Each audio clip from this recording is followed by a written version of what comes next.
So it is very abundantly clear that there are a lot of commentators on the right wing who are very clearly just sellouts who don't genuinely believe what they say they believe. They either had changed their ideology because of money, or they jumped into an ideology because they wanted the money, because the money is a big opportunity for them, and they're going to take that opportunity because for them it's irrelevant whether or not they're being ethical and being honest and truthful about their actual beliefs. So to them, as long as they're getting their money, they don't care about whether or not they really believe in different positions, different policy positions, etc., etc. So it doesn't, whether or not you're being truthful about wanting to deregulate or repeal Obamacare or whatever it may be. It's irrelevant whether or not you're being legit. Now, two main examples of this are Dave Rubin and Candace Owens. Now, obviously, we know Dave Rubin was a liberal. He was on TYT, he was a Young Turks host, obviously, and he was very left-leaning when he was on that show.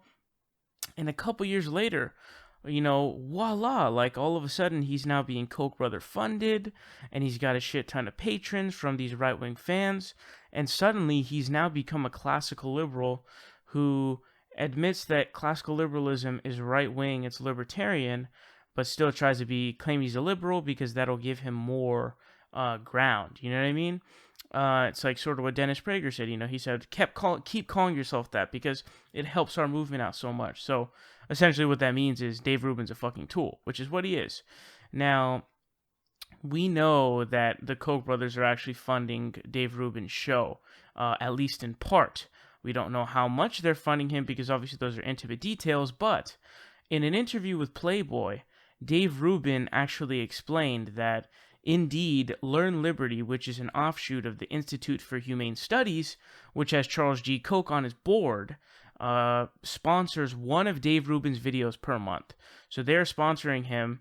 What that means is they're sponsoring him, 12 videos of the year. We don't know how much he's getting paid. And while also saying that, they don't influence what he says, he also admits, surprisingly actually, that they actually gave him a list of guest suggestions to have on his show, and he booked multiple people on that list. So he has full frontal admitted that he is getting funding from the Koch brothers.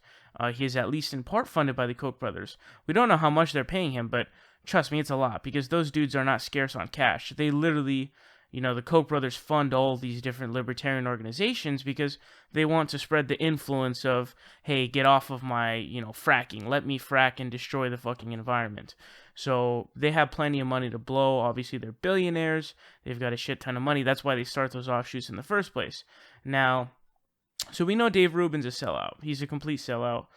Candace Owens is also another good example of this because she used to be like this liberal who ran this doxing site, which was horrible, and she made fun of Trump all the time, called him a complete idiot, and then all of a sudden she flips and now becomes this conservative and it was her backup plan in case that failed. There are really good videos exposing that on YouTube. It was actually very interesting. I was glad I saw those because it exposed the truth about Candace Owens, but she's now also being funded by indirect ways through those donors. She works for Turning Point USA, where does Turning Point USA get its funding from? It gets funding from right-wing billionaires, and if I'm not mistaken, it's the Koch brothers or one of the other right-wing billionaires that funds a shit ton of media, whether it be like the Wilkes brothers owning the Ben Shapiro's website. It's one of those, big-time donors. So she's a complete imbecile, by the way. She's a complete idiot. She doesn't believe a fucking word that comes out of her mouth. She's just saying whatever she's saying because she just wants to make money. That is very clearly what it is. And everything else that comes with it. And you can see that because she used to make fun of Trump, and now all of a sudden he's, the God who is Jesus resurrected on planet Earth. So here's something super interesting, okay? Blair White was a conservative. I've actually made a response video to a video of hers that she made.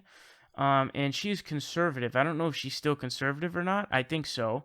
But she made a video exposing, she didn't name any names, unfortunately.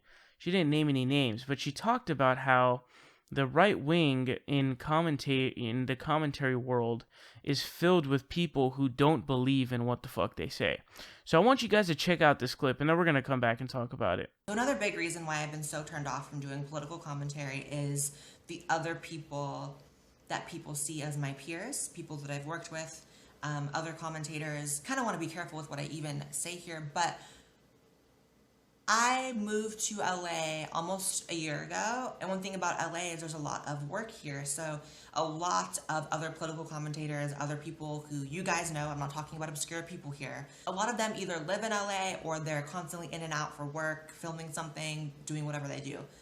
So I've met almost all of them. People I've either been on their show or on a show with them, or I went to a dinner with them, an event with them, or I became close with some of them. The amount of them that I've met that have told me either directly or in a roundabout way that's very clear that they don't believe everything that they say that they believe when they're on camera. A lot of them just flat out don't believe.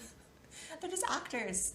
They're just actors. I don't know how else to put it. I had one person who I went on their show, and I was in the green room, which is like the makeup room before you go on camera. The host of the show comes in, and it's like, hey Blair, you know, small talk. Hey Blair, wanted you on for a while. So glad you're here. Nice to meet you. Let's take a picture, blah, blah, blah. They pull me aside and say, I just want you to know, Blair, I don't feel any negative way towards you or trans people. I know we talk negatively of trans people a lot on the show, but that's just because it's kind of what the fans want. But it's just kind of where we're at right now. And I was taken aback because I felt like that's really fraudulent that you would feel the need to go on air and say something negative about trans people or transgenderism or whatever, but it's not really how you feel. He also said he has like a trans cousin or something like that, and that he feels bad that they're the butt of every joke on his show or whatever. And I was like, but almost every person I met after him was almost always consistently like that. Because you start learning things like, oh, almost all of them hire people to tweet and Facebook post and Instagram on their behalf, tweeting out opinions on their behalf, which I feel like is unethical because if people are following you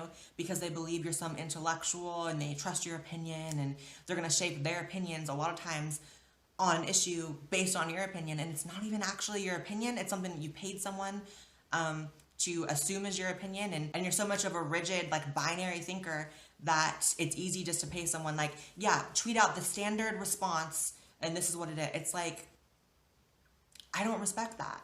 And I don't really know what it is about me in particular that makes people feel comfortable enough to sort of reveal to me that, you know, they don't believe all the things that they say they believe on camera.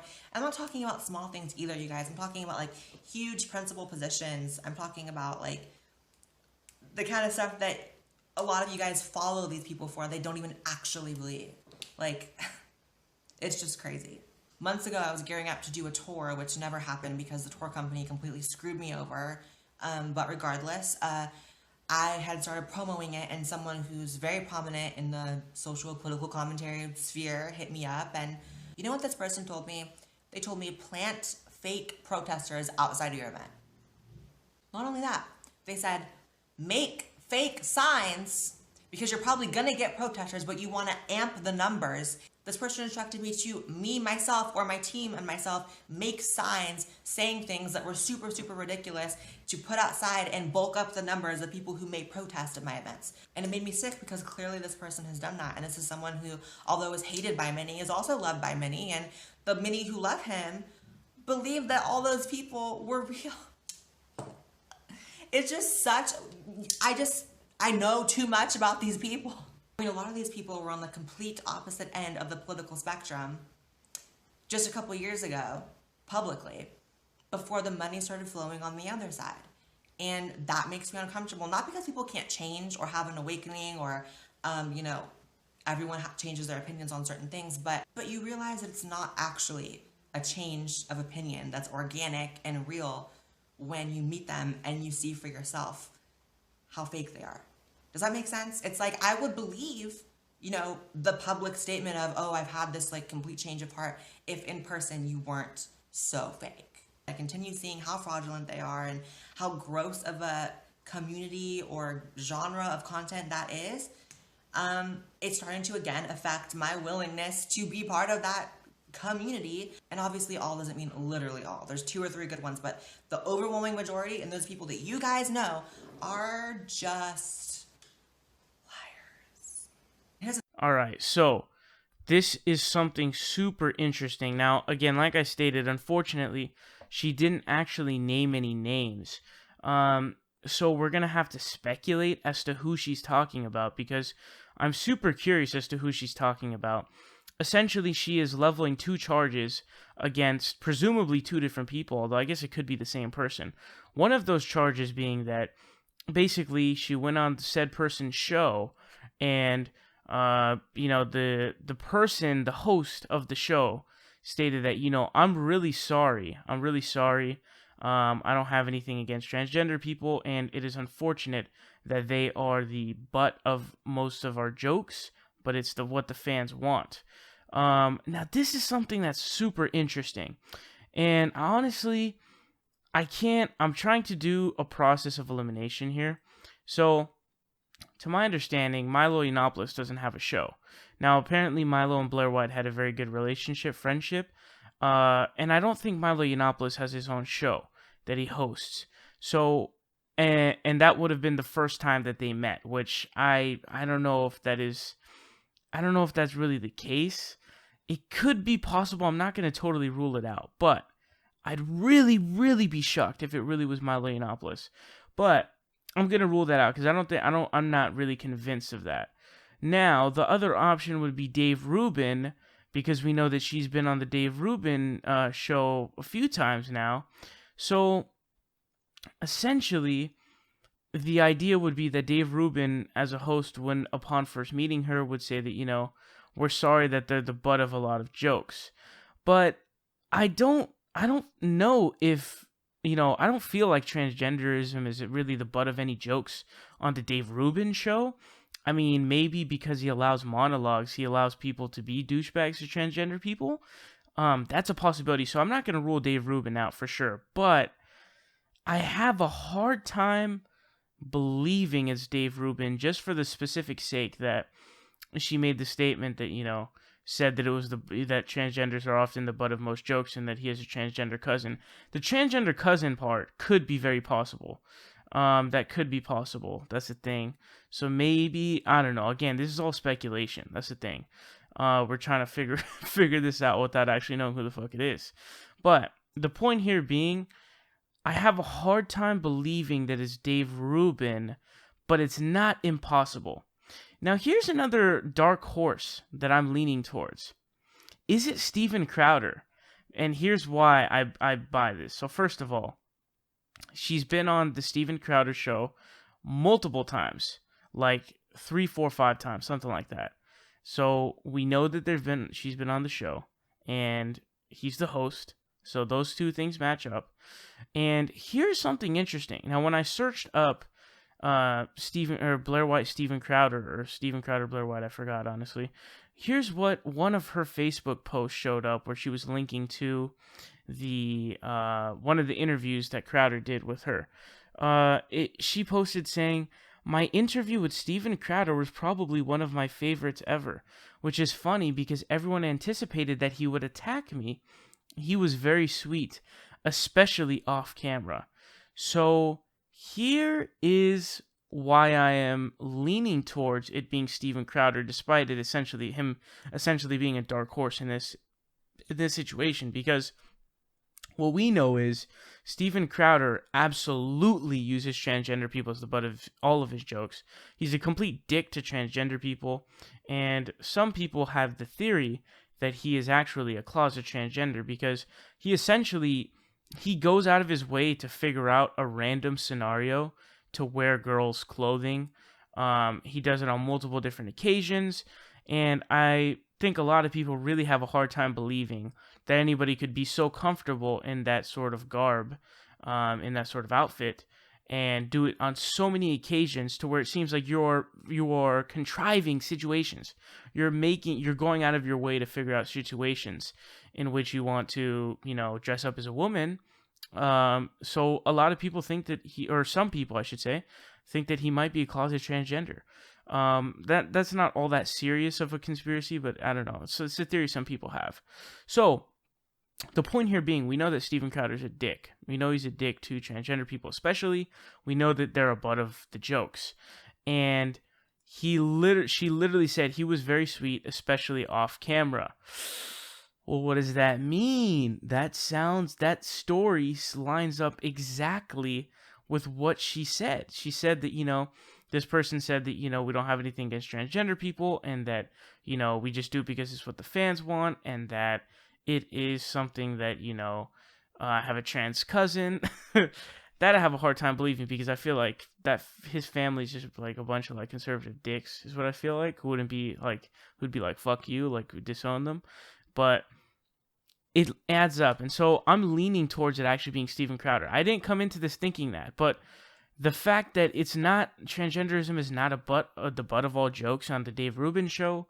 And on top of that, Milo Yiannopoulos could be a possible, but I don't think he has his own show. So where would that happen, right? That I don't really understand. I'm not ruling him out, though. I'm not ruling him out necessarily. Maybe he does have a show. I don't know. I've never heard of it before. But the other charge that is levied is that there is somebody who told her to make fake protester signs to amplify the number of protesters, because there's most likely going to be protesters there.